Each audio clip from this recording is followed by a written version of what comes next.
কাব্যা ভীষণ রেগে যায় আর গীতার উপর ফোন করে চিৎকার করতে শুরু করে আর বলে যে তুমি আমার জীবনসাথী ডিসাইড করার কে, তোমাকে কে অধিকার দিয়েছে আমার জন্য পাত্র দেখার।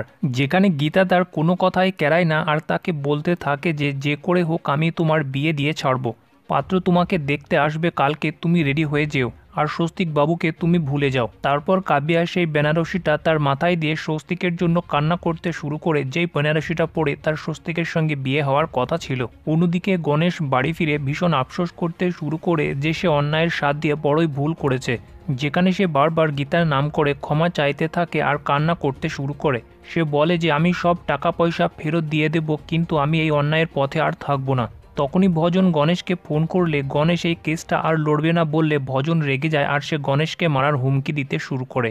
যেটার পর গণেশ ভীষণ ঘাবড়ে গিয়ে সঙ্গে সঙ্গে গীতাকে ফোন করার চেষ্টা করলে গীতা স্বস্তিকের সঙ্গে রোম্যান্স করতে ব্যস্ত, তাই সে ফোনটার দিকে তার নজর যায় না। অন্যদিকে গণেশের দরজায় কেউ নক দিতে শুরু করলে গণেশ ভীষণ ভয় পেয়ে যায় আর সে ভয়ে সোজা ফোন করে পঙ্কজকে আর বলে যে ভজন মিত্তির তাকে মারতে চাইছে।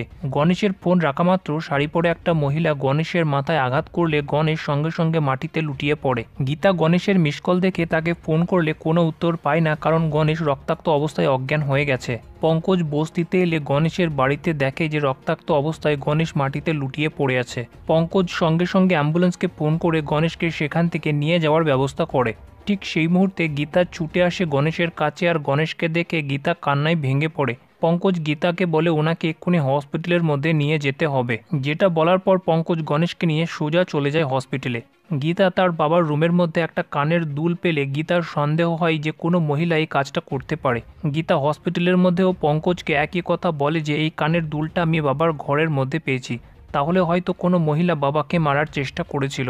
তখনই অগ্নিজিৎ গীতাকে ফোন করলে অগ্নিজিৎ খবরটা পায় যে গণেশের উপর প্রাণঘাতী হামলা করা হয়েছিল। গীতা বলে যে এই কাজটা যে করেছে আমি তাদের কাউকে ছাড়ব না।